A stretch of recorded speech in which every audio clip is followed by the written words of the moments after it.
Hello everyone and welcome to this mini educational series in which we are going to discuss the ethnic historical developments of the Balkan region in southeastern Europe from the prehistoric times to the modern day, if I'm in the mood. The point of this series is to provide unbiased knowledge regarding the ethnographics of this frankly beautiful region of Europe and to learn the most we can about its people. In this first video of the series, we will focus on the period from before the Indo-European migration, basically right before the ancient Greeks.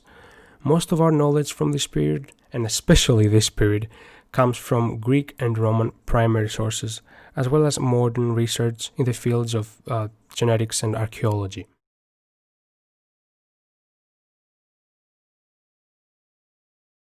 Before the Indo-European migration, the southern Balkans, along with Anatolia and Italy and most of southern Europe, and to an extent even northern Europe, were inhabited by Anatolian farmers.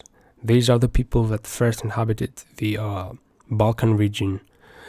The Greeks called these people Pelasgians, and from their primary sources we can conclude pretty much nothing.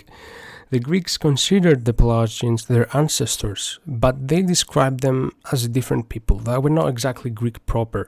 They also sometimes referred to some people from the classical Greek mainland as Pelasgians, and I need to remind you that the classical Greek mainland is 1,000 years into the future from the period that we're discussing right now, which may or may not show that these people made it into the classical period. We cannot really know.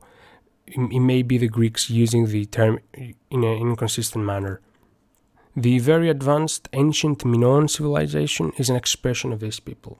The Minoan civilization is considered the first real, meaning advanced civilization of the European continent, and developed on the Greek island of Crete and later absorbed other Anatolian farmer cultures from the Aegean. Basically, we have these Anatolian farmers all over the Balkans and most of the other regions of Europe, and especially the Balkans though, because it's right next to Anatolia, which is the region where these people migrated from. So we can imagine that the percentage of these people in the region of the Balkans, in the region of southeastern Europe, and especially Greece at the time, must have been very high. These people, or at least a tribe of these people, the Minoans from Crete, started their own civilization and basically absorbed many other of the same type, the Anatolian farmer type. We don't really know many things about these people. They are a mystery to us. Linear A, their writing system has not yet been deciphered, so we don't really know what their language even was. We know that they had a fairly advanced civilization and that they enjoyed a great period of peace, basically the Minoan equivalent of Pax Romana. From recent genetic studies, we can link them to the Greeks, both ancient and modern, which confirms the ancient Greek claim that the so-called Pelasgians were their genetic ancestors.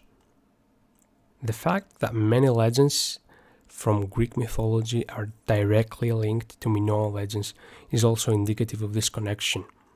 In eastern Crete, some tablets have been discovered that date back to the general ancient Greek period, and on them is engraved text, which, although written in Greek, in the Greek alphabet, it is not written in the Greek language. Keep in mind that these tablets were from the ancient Greek period, the general ancient Greek period, long after the Minoans had fallen and Crete had been Hellenized, which could be an indication that within ancient Hellenic society, some people still clinged to the old Minoan Pelasgian tongue. We cannot really be sure if it is an outsider tongue that was just written in the Greek alphabet, or if it is the so-called Eteo-Cretan or the true Cretan tongue of the Minoans. The fact that these tablets were written in the ancient Greek alphabet means that we have a general idea of what this language sounded like. And it doesn't seem to be anything. In fact, it seems to be practically gibberish. Linguists have been unable to link it to any other close language family, such as Semitic, and it is to us as much of a mystery as Basque. According to the Greeks, the Pelasgians lived practically everywhere that the Greeks lived, and in even more places around Greece proper. Of course, that doesn't mean that the Pelasgians were a united people with a centralized authority or government or kingdom.